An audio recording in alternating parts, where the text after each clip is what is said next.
Look, Ma, no hands. Actually, no EPROM. Hi, guys. Greg Howe, S9 Radio.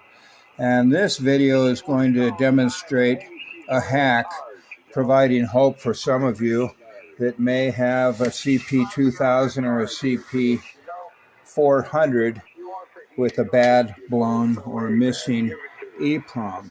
Now, in a working CP2000 or CP400 mobile, this EPROM receives logic signals from the channel selector circuitry and then tells the SMO board what frequencies it needs to output to the receive transmit board.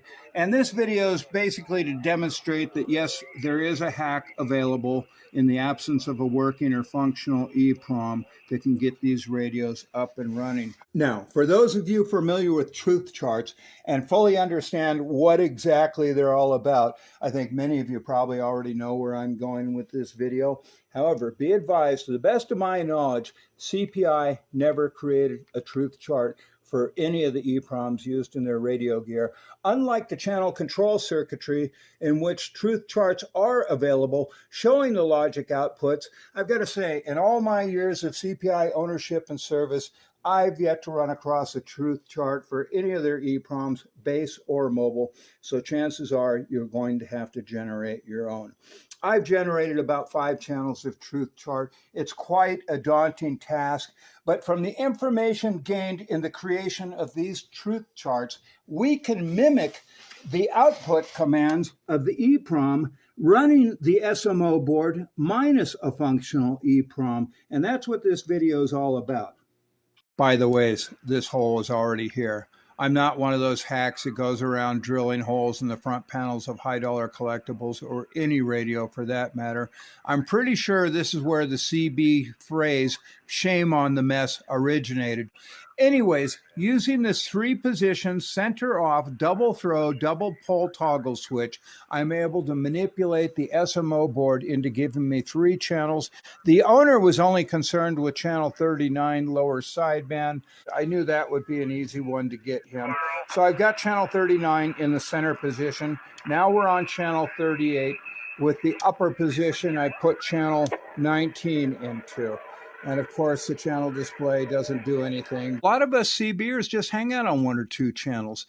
And if you've got a dead CPI and you're pretty sure it is the EPROM and not another problem, which it probably isn't, as these are great radios and pretty much the only problems I've ever seen over the last, 25 years of dealing with them have all been self-inflicted golden screwdriver issues.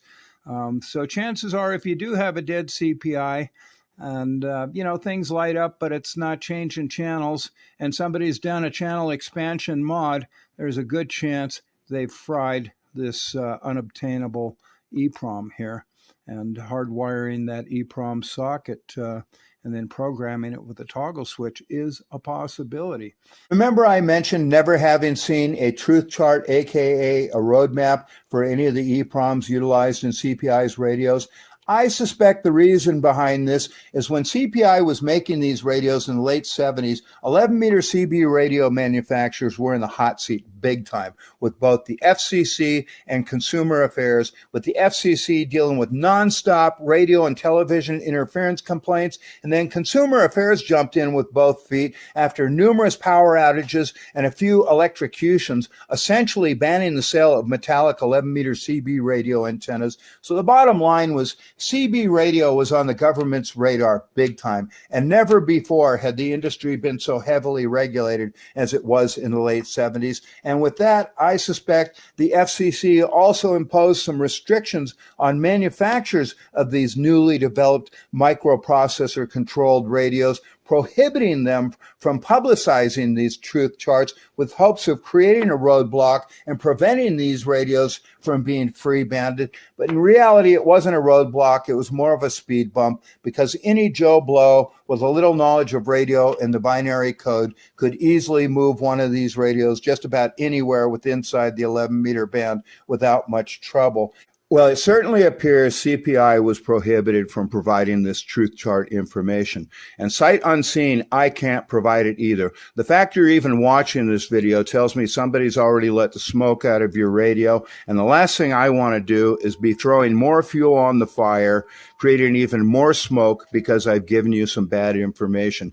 Here's the deal. This is not a one-size-fits-all situation. There was an early and a late version of the CP2000, both of them using different SMO boards, both of them using different EPROMs. And then further throwing a monkey wrench into the scheme of things is most of these CP2000s have had channel expansion mods, which involves cutting traces, jump ring traces, solder bridging pins. And I can't tell you to just remove all that stuff because the early versions of the CP2000 had jumpers and cut traces factory installed. So you really want to seek out somebody that's knowledgeable with truth charts and logic control circuits. It's not rocket science. Well, wait a minute. Actually, it is. It was the binary code and TTL transistor logic, almost identical to this, that got the Apollo astronauts to the moon and back in 1969. But it's not rocket science anymore. It's simple binary code. So my advice is seek out somebody knowledgeable with logic control circuits and truth charts. If you've got a local tech, give them a call. Ask them, what do you know about truth charts? If it takes more than a second to get a response, run like hell. This is not a radio for beginners. You definitely don't want your tech learning logic control on a CP2000. These are very sophisticated radios, so sophisticated that most shops won't even touch them because they don't understand all the things going on inside these things. And I got to tell you, as somebody that's worked in the field of engineering all my life, there's some pretty slick stuff going on here that really took some studying to even be able to comprehend what the Motorola engineers had come up with in the ADD conversion. And they are beautiful radios. They are worth saving all day long, even if it's an ugly duckling like this smoke-covered thing. I pretty much advise the owner not to waste any money on it, but you know what? It works better than his other pretty one. They both work great, but I think this ugly one actually works a little better. So I'm glad to have, turned it from a high-dollar dust collector into a functional radio. It really made my day. And hopefully, with a little help with these logic control circuits, we can make everybody else's day and get a couple more of these beautiful sounding CPIs back on the air. They really do have a very unique modulation scheme, a very distinct sound, and a very commanding sound at that. And as long as we're talking tech, the binary coding of the EPROM was no big deal. It was this logic-controlled audio processing that the engineers at Motorola came up. And of course, they've been doing this longer than we've been alive. But this took some time to digest the scheme they were using to modulate these CPIs. I'm telling you guys, you've got some incredible technology right in front of you if you're lucky enough to own one of these base or mobile. They really pulled out all the stops on this radio.